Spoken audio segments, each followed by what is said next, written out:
Thank you. Thank you.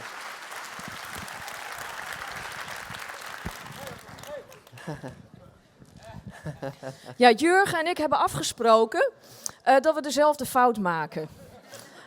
Hij zei, zal ik de foto vergeten, maar dat werkt alleen als jij het ook doet. Vandaar. Alexander. Yeah. Well, first of all, great to have you here. Awesome to be here. And we asked all the speakers to provide us with a picture that says something about you. Yeah. I had a hunch already what it would be, but can you Yeah. explain a little bit about your picture? This is I do CrossFit. You know, there's a joke about people who do CrossFit. The joke is this: how can you tell if somebody does CrossFit? They will tell you. I've done it for 6 years. This was taken right after my 750th CrossFit workout. And there are many things that make me happy in life. I mean, good food, or a good book, or a great movie, or a good TV show. But CrossFit makes me really ridiculously happy. And I do it all the time, and I do it because I love it. And so, yeah, I'm very proud of that. Great. Thanks for sharing that with us. Go ahead. Thank you.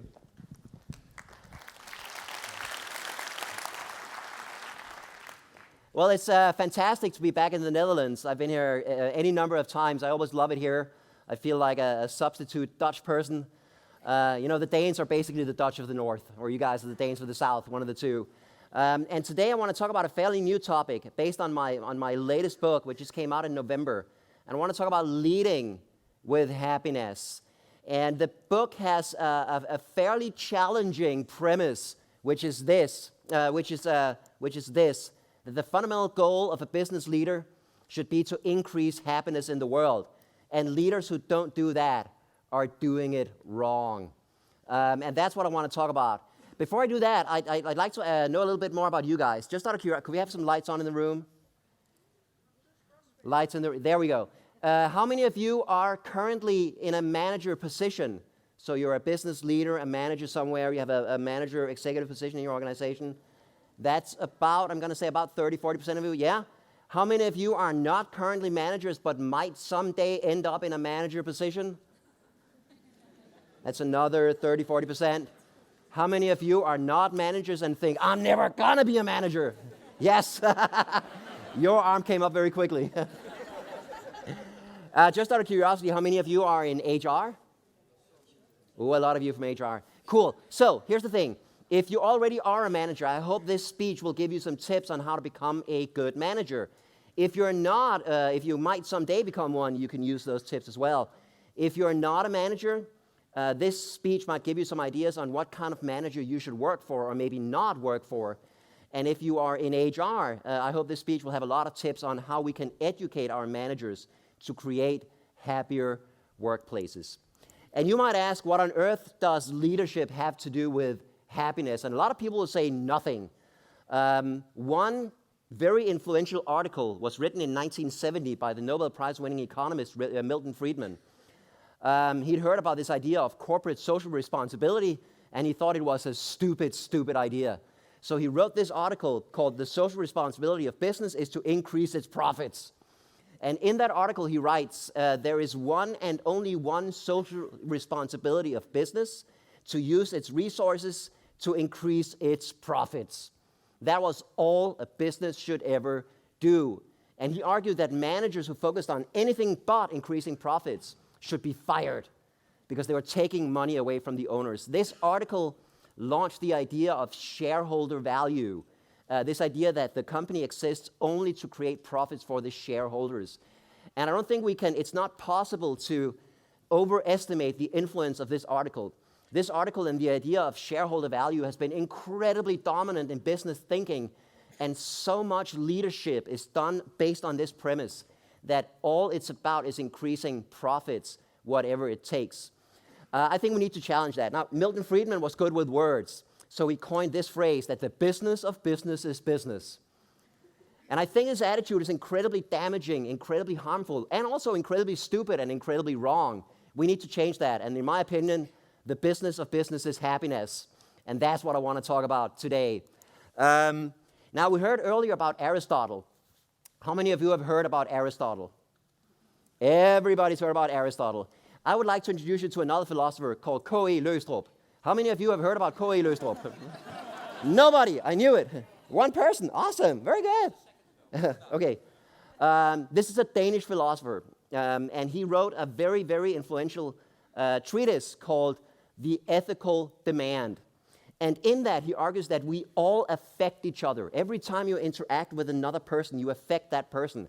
And there is an ethical demand on you to make sure that that effect is positive, that you affect the people around you in a positive way. He put it like this: you never deal with another person without holding a little bit of their life in your hand.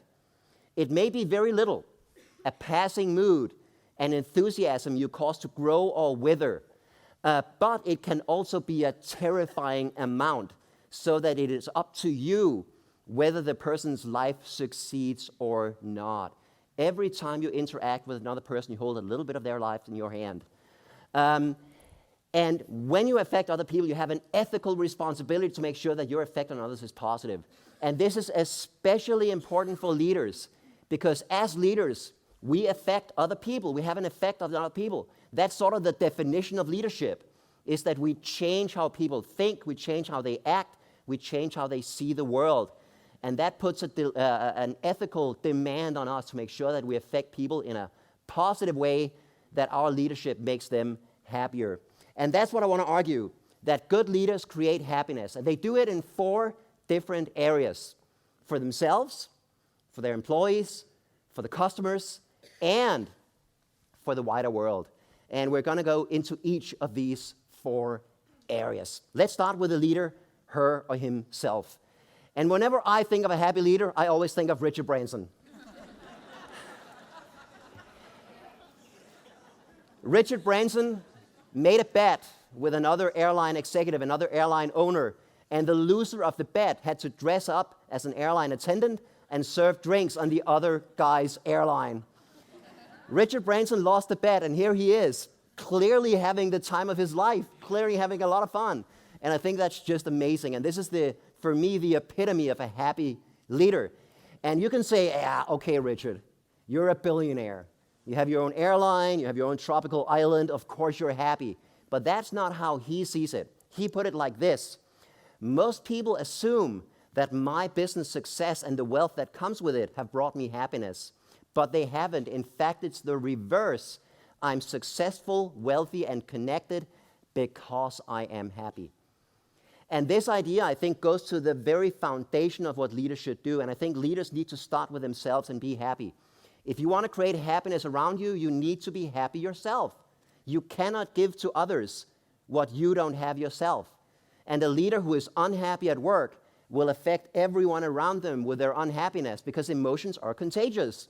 And the leader's emotions are the most contagious, because everybody's looking to the leaders, and their emotions affect everyone around them. So my first tip to leaders is be happy and show it. Don't be afraid to be happy, and don't be afraid to show when you're happy. Don't be fake. For God's sake, don't be fake, okay? It's okay to have a bad day, and don't be fake. Don't fake happiness if you aren't happy. But if you are happy at work, why not show it? And many leaders are afraid to do this. Many leaders think, I shouldn't be happy. I'm the leader. I should be serious. I should be professional. I should be competent. And I think that's a real mistake, because you can be serious and competent and professional if you are happy. And it also goes to this idea that many leaders chase success because they think business success will make them happy. And there is some truth to that. But the correlation is much stronger in the opposite direction. And happy people, on average, become much more successful. Have you guys heard about the Grant study? The longest running longitudinal study in the world. It's been running for 75 years now. They followed the same group of men, graduates from Harvard University. They've been following them for 75 years now. And they measure all kinds of things in these men, like how much money they make, how successful they are in life, if they're married or divorced. They measure their health, their weight. They measure, and this is my favorite thing they measure, hanging length of the scrotum. I have no idea why they measure that, but they do, okay? So they can. One of the things they found in this study was that the young men, when they were young, the young men who were happy, on average, ended up being much more successful in life.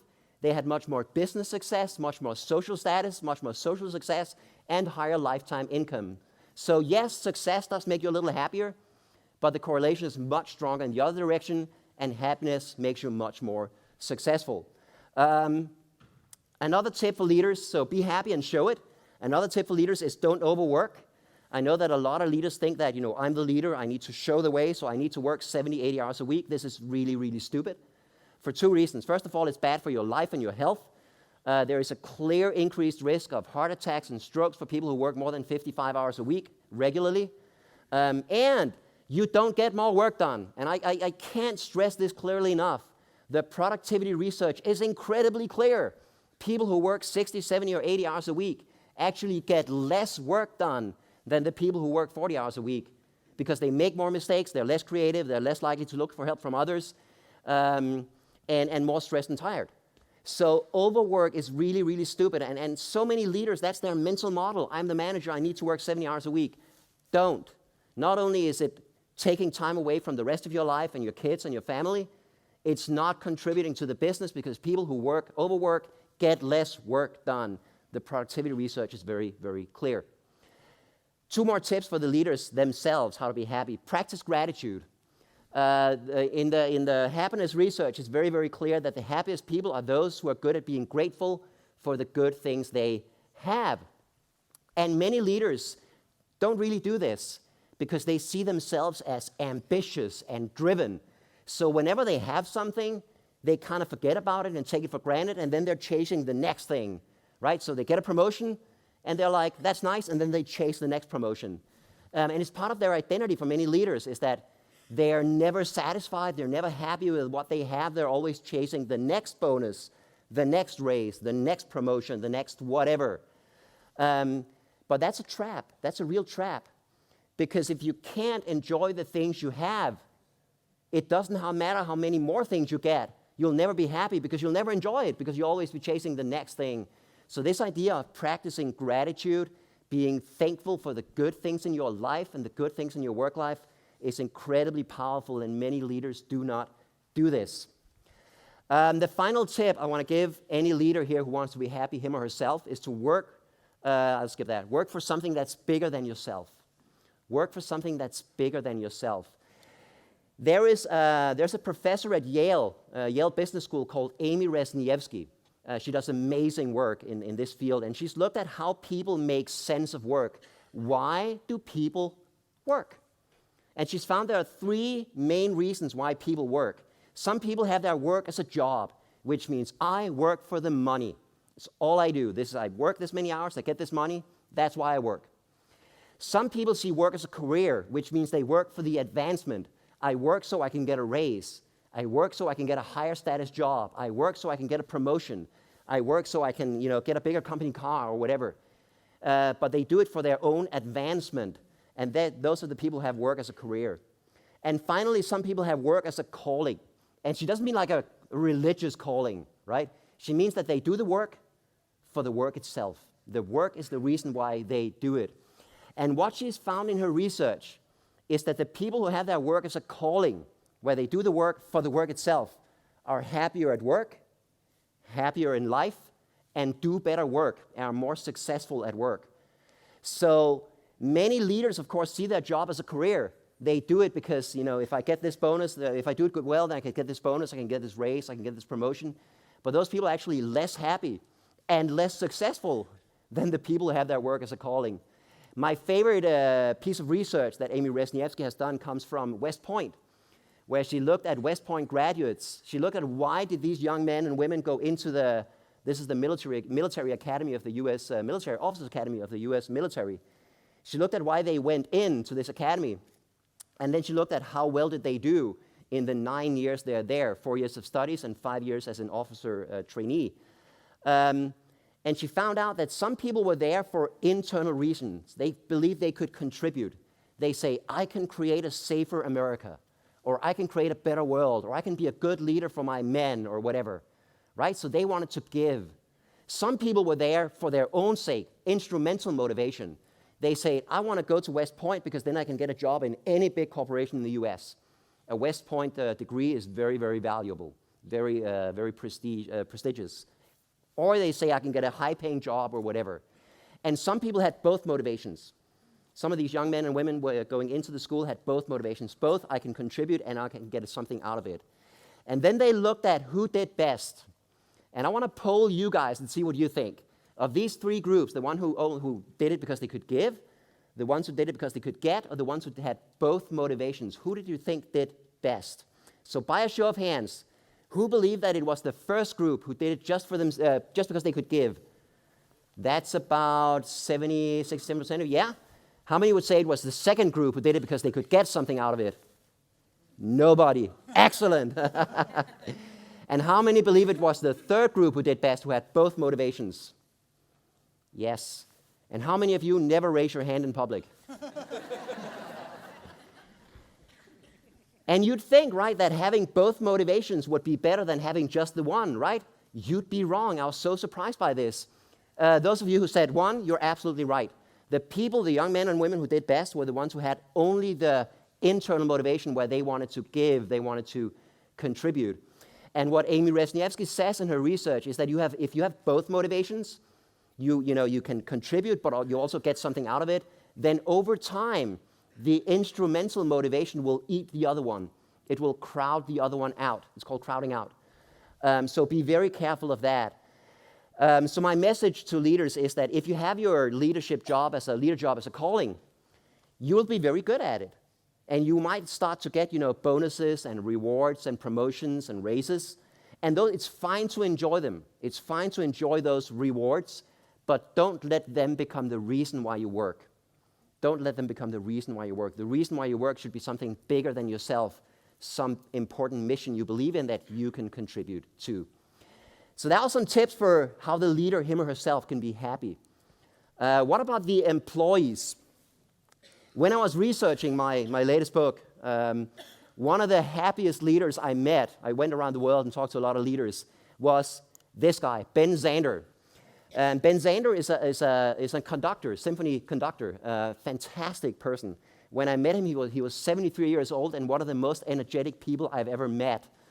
And of course, many conductors rule their orchestra with fear, with an iron fist. And they believe that if they can create discipline and fear, that's when the musicians, work the hardest and play the best. Ben Zander disagrees. He says, happy musicians play better music. And this is what he said when I asked him. What makes an effective orchestra is people who want to be there, who give everything they have, who are having a wonderful time doing it, and whose eyes are shining, and who are giving energy out to the people around them. And by the way, he measures his success as a leader by how many shining eyes are around him. And I think that was a wonderful, wonderful mission statement for a leader. So this idea that we should make our employees happy, I think is absolutely foundational. You start with yourself, and then you take it to your employees. And many leaders agree with this. Many leaders would say, yes, I want my employees to be happy. I want them to be engaged and motivated. And then they think they can do it with things like this, right? Free fruit, smoothies, coffee, massages, an office gym, ping pong tables. And that'll never work. You can have a workplace with every single one of these things that is still desperately unhappy, because these are not the things that make us happy. These are not the things that make us happy. If you look at the research, what does? Results and relationships. This is what we need to give our employees, preferably every single day. Results and relationships. Results, this feeling that you're good at your job. You make a difference. You contribute, and what you're doing is meaningful. You can see that your work is making a difference for someone who needs it. And then relationships, this feeling that I am valued. I belong. I am valued not just as a coworker, but as a human being. And I have good relationships with my coworkers, with my employees, with my boss, with everyone I'm in touch with throughout the workday. If you look at the research, these are the two main things that make us happy at work, and that is where we need to focus. And as a leader, there are so many simple things we can do to make employees happier, to create results and relationships. Things like saying a friendly, cheerful good morning when you come to work in the morning. Actually greet your employees, show them that you see them. Things like random acts of workplace kindness where you do nice things for your employees out of the blue. Things like celebrating successes or things like positive feedback.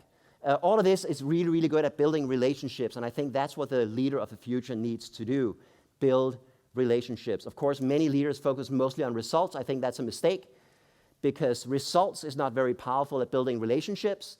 Relationships is very powerful at building results. Positive feedback, praise, and recognition are incredibly important. I'd like to show an example. This is from a company in New York called Next Jump. I was just there, visited them several times. I was just there a month ago. I also interviewed there. They have two CEOs, two co-CEOs at this company, Charlie Kim and Megan Messenger. And I interviewed them about their culture and the amazing culture they've created. And one of the things they do is they have this amazing practice for positive feedback for their employees. And here's the cool thing. Once a year, they celebrate sort of the top 5 employees. And these are not the 5 employees who did the best work. These are the 5 employees who help others do great work. And I want to show you an example from one of their ceremonies last year where they celebrate a guy called Joe. And listen to what his manager says about Joe. Joe cares deeply for everyone he works with. When you ask people to describe him, the word you'll hear most often is patient. When you have a problem, Joe will listen patiently.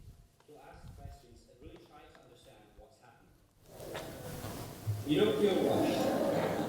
Even if he has 101 other things on, right then, he has all the time in the world for you. And then, when you finish venting, he'll set about helping you. Olivia, a fellow engineer, described it best. He's always there. Whether that means patiently sitting for 4 hours while you go over and over an upcoming presentation, fixing some code that you screwed up so that you can make your trade work, creating long-term technical growth plans to help you become a better developer, or just being there, guiding you so that you can figure things out for yourself. Joe's patience and understanding make him someone that you can always go to for help, with no judgment or time limit.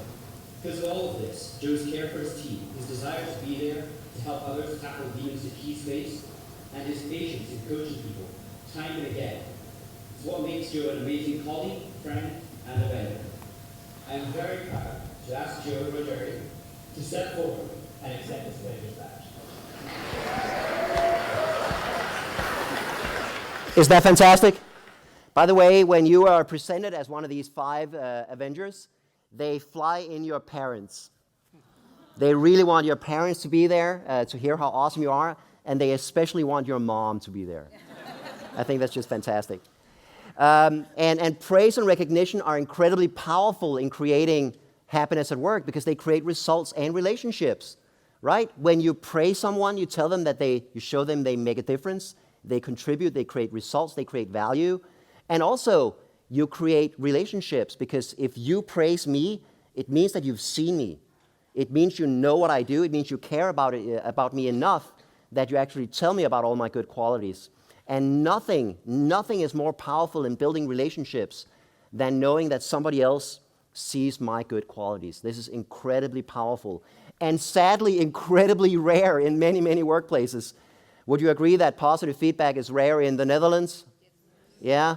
So this is one of the most important things we can teach managers is actually to give positive feedback, to give praise and recognition. There are many, many others. And the good thing is that a lot of these things that managers can do are incredibly, incredibly simple. Let's move on. So we looked at the manager, herself or himself. We looked at the employees. What about the customers? I have a little riddle for you. I want you to imagine that you are the head of a store that sells a lot of different products, and one of the products you sell is umbrellas. Now, complete the following sentence. When it rains, the price of umbrellas should go down. Exactly. Now, most business people, if you were Milton Friedman, what would you say? Up, right? Shareholder value. But if you were the head of IKEA, you would do this instead. There's a rainy day, a sunshine price for umbrellas, and a rainy day price for umbrellas. And when it rains, umbrellas at IKEA are cheaper, and I think that's absolutely fantastic.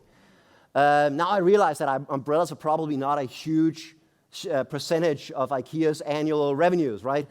But it's still a nice thing to do. And why do they do that? Because they want their customers to be happy. Does anybody here know what IKEA's mission is? IKEA's mission statement?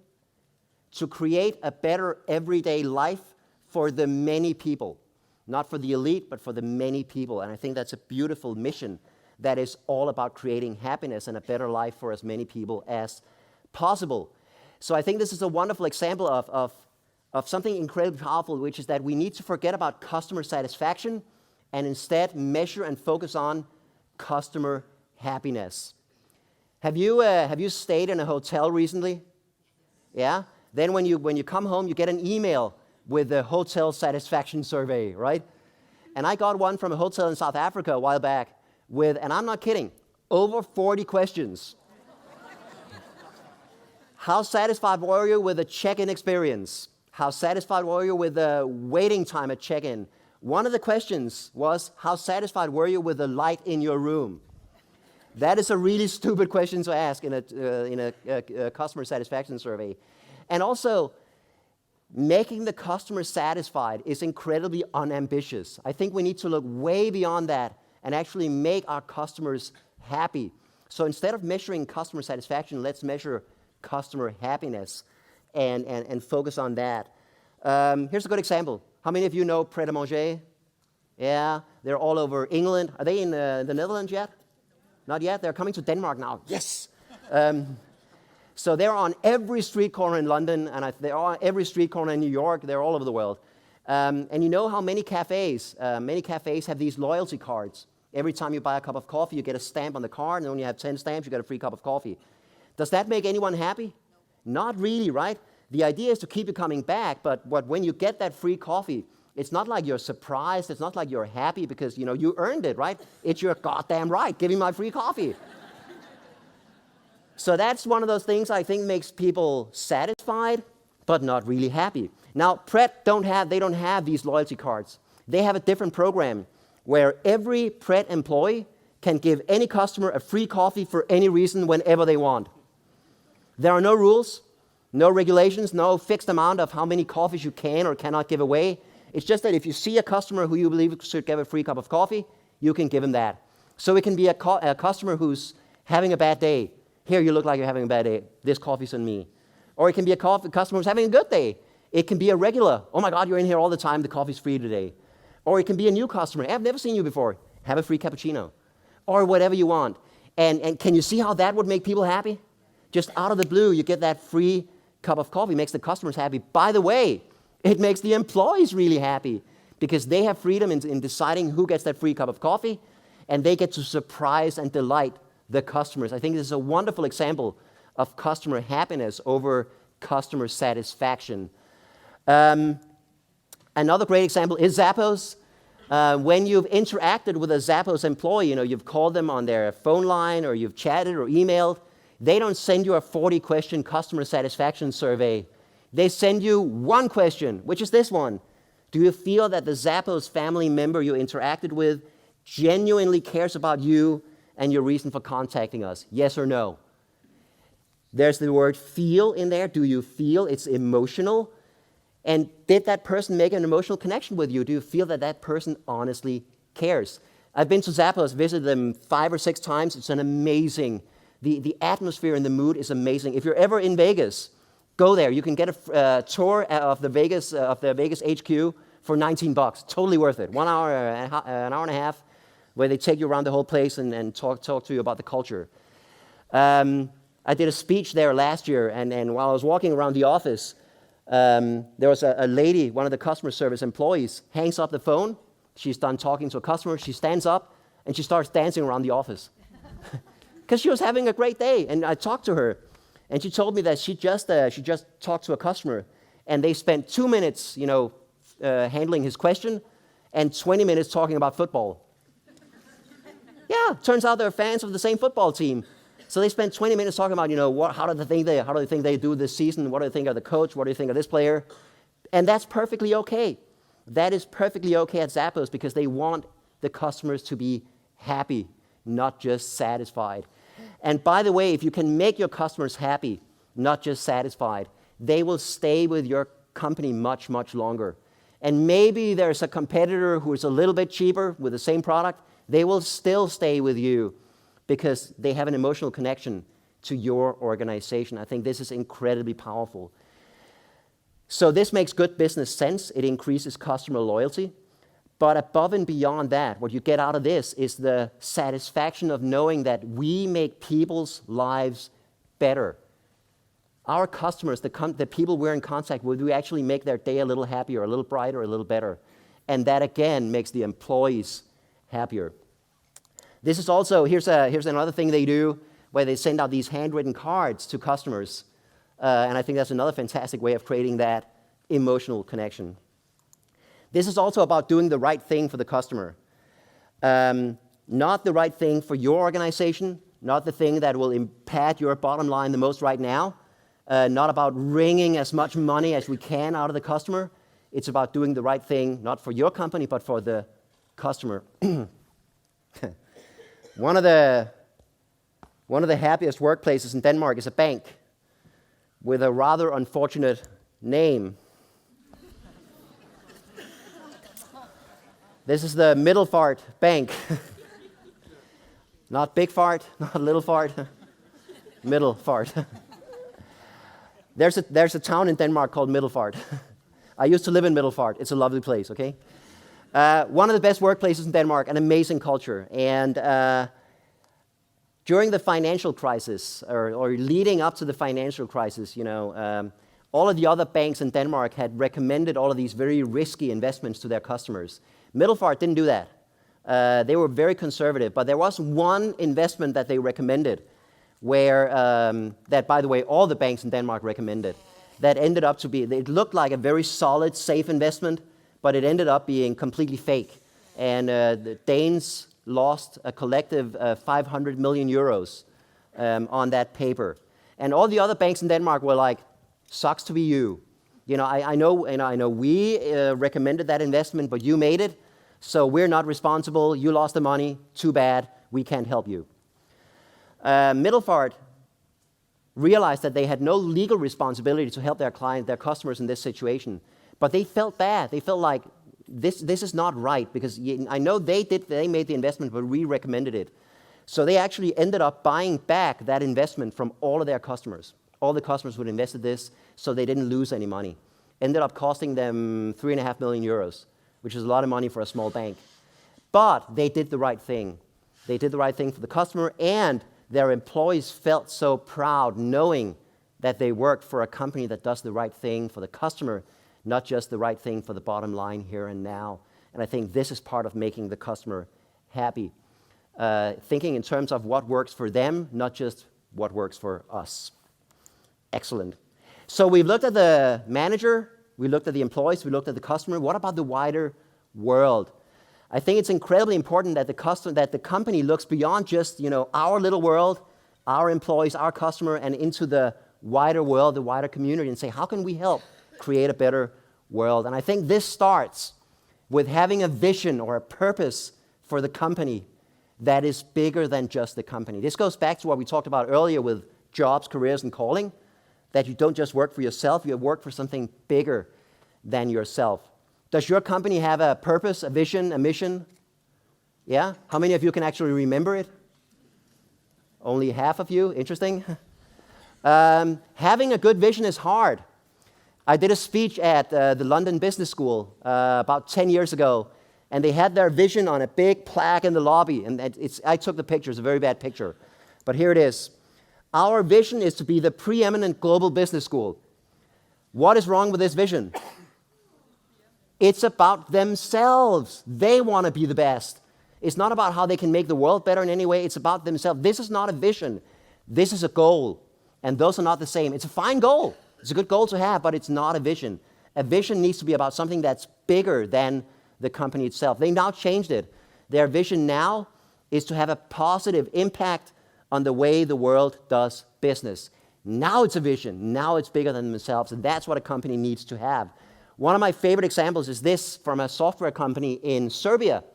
In Serbia's second biggest city, Novi Sad. It's an IT company with 135 employees. They're called Vega IT Sourcing. And their two founders, Sasha and Vladan, when they were starting the company 10 years ago, wrote this down as their vision, saying, our dream is to create a happy and successful business so we can use its success and power to create a better world. And I think that's just absolutely beautiful. And they do that in so many ways. Just 2 weeks ago, they told me they arranged a charity run for all IT companies in Serbia. Over 300 people paid to participate. Vega covered all of the costs, and all of the money went to a home for orphans in Serbia. So this idea that our success is not just about the company, it's actually about creating a better world. I think that's absolutely essential, and I hope your company has that. And a good purpose is ultimately about happiness. It's ultimately, you can recognize good company purpose by the fact that it makes someone somewhere happier, right? Our dream is to create a better world. That makes people happier when we help orphans, for instance. And I think a good company purpose is ultimately about happiness. And if you look at your company vision, your company purpose, and you can say, we could achieve that goal and nobody anywhere would be any happier, then it's a really bad company vision.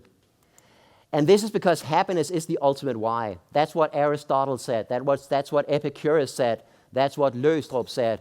That the ultimate reason why we do anything is because it will make us happier, or we at least think it will make us happier. You can even extend this to suppliers. If your company has vendors, suppliers, make them happy. How many of you like ice cream from Ben & Jerry's? Yes! That is amazing ice cream. I was just at their headquarters in Vermont 3 weeks ago. Amazing place. And they say that their success is not just for themselves, it's about everyone in their ecosystem. It's about the farmers and the suppliers and the local community and the customers and their employees, and they're trying to create linked prosperity for all of these groups. It's not just about themselves. And what about the shareholders? Milton Friedman, right? Of course we should make the shareholders happy. They're an important part. They invested their money in the company. They should be happy too. But here's the good thing. Happy companies make more money. So even if we believe in the shareholder value paradigm, this is still the right thing to do because happy companies make more money for any number of reasons. Lower employee turnover, lower absenteeism, higher creativity and innovation, higher productivity, higher sales, better profits, better bottom line, higher growth, higher stock price, and so on, and so on, and so on. Yes. Here are just a few of the many, many advantages that happy companies have. Awesome. So here's the main point, that good leaders create happiness for these 4 groups: themselves, their employees, the customers, and the wider world, the wider community. This is how we recognize good leaders. This is what good leadership is by its definition when we do this. And bad leadership is the opposite, when we create unhappiness for the leader herself, himself, employees, customers, and the wider world. Now I realize that maybe you're not the CEO. Maybe you can't change the company vision, right? Maybe you're not in charge of 100 people. Maybe you're not even a manager. So maybe you're thinking like, what can I do? Well, you can't do everything. That's for sure. If you are the CEO, you have a lot more degrees of freedom, and I urge you to use that to create even more happiness. You know what Spider-Man said? With great power comes great responsibility, right? Yeah? Actually, I know. Uncle Ben said that. Thank you. That's the second time that's happened. No, Spider-Man didn't say that. His uncle said it. Yes, thank you. He says it later in the movie. But what you can do is you can do what you can with what you have where you are, as Theodore Roosevelt put it. And that's what we all need to do. Here's a question, though. Can leaders learn this? What if you're in HR in an organization where this doesn't really describe how leaders act? Can leaders learn this? And the answer is yes. The answer is a very, very, I would say the answer is yes, but. The answer is yes, most leaders can learn this, but they have to want to learn it. And some leaders don't want to learn it. Some leaders are stuck in the old way, and the best thing you can do is identify and fire those leaders as quickly as you can. Get them out of your organization, because they are going to create so much misery and frustration for everyone around them, and lower productivity and ultimately hurt business results. So the answer is most leaders can, but they have to want to learn it. What if you work for a boss who doesn't want to learn it? What if you work for an organization that will never value happiness at work? Well, I have good news. International Quit Your Crappy Job Day is only 2 weeks away. March 31st. This is something we came up with 5 years ago because so many people are unhappy at work, but they stay in their unhappy jobs. We want more people to quit. So we announced March 31st, International Quit Your Crappy Job Day. There's a website called internationalquityourcrappyjobday.com. On that website, there is a test. You can take 10 questions. Should I quit? Is it time to quit? A lot of articles you can read. You can read stories about other people who have quit their unhappy jobs. And I've talked to so many people at conferences around the world who have either quit because of this website or who quit and then found the website and then felt better about quitting. So if that's where you are, if you work for an organization that only cares about the bottom line, that is stuck in this shareholder value paradigm, if you work for a boss who's a complete jerk, well, now's your chance, March 31st. Of course, this is just a provocation. Every day is Quit Your Crappy Job Day. Yeah. I also want to mention that if you want to know more about happiness, where I talked to Rhea and Lucas, if I could mention this, we have a conference coming up in Copenhagen, May 17 and 18. And if you want to know more about happy leadership, this is your chance. We have some amazing speakers coming to talk, including Gary Ridge, who's the CEO of WD-40. You guys know WD-40? The spray lubricant? Yeah? Every home in the world has a can of WD-40 somewhere. And he's going to talk about how he created a $1 billion company with happiness. We have Rich Sheridan, who's the author of Joy Inc., a fantastic book. So 2 full days about happiness at work and happy leadership. So if that's something for you, come check it out. Come ask me. It's going to be amazing. There's also my book. You can read all about that at leadingwithhappiness.com. And I have an offer for you guys. And Rhea and Lucas don't know I'm doing this. So here's the thing. If you connect with me on LinkedIn and mention that you are at this event, do this in the next couple of days, I will send you the ebook for free.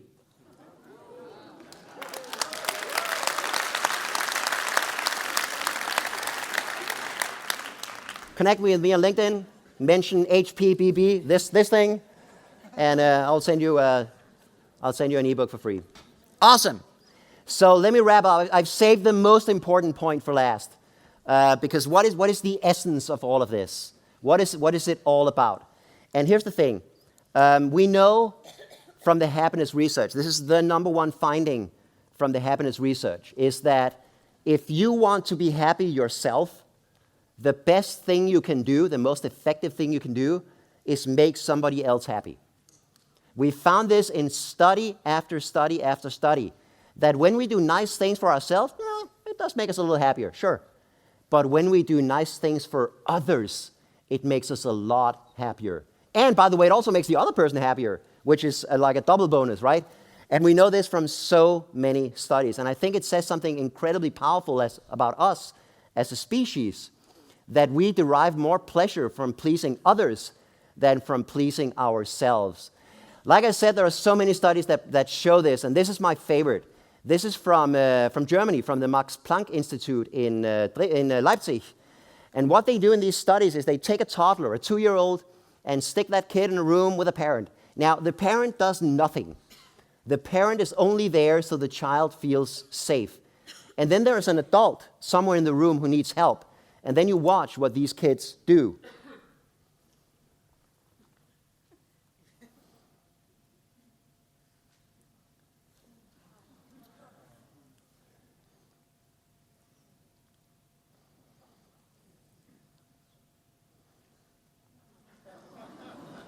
This, ladies and gentlemen, this is our true nature as human beings. More than anything else, we want to be happy, and we want those around us to be happy. And if we can remember that in our leadership and in our businesses, we can not only create much more successful businesses, we can create a happier and a better world. And I hope I've inspired you guys to do this today. Thank you!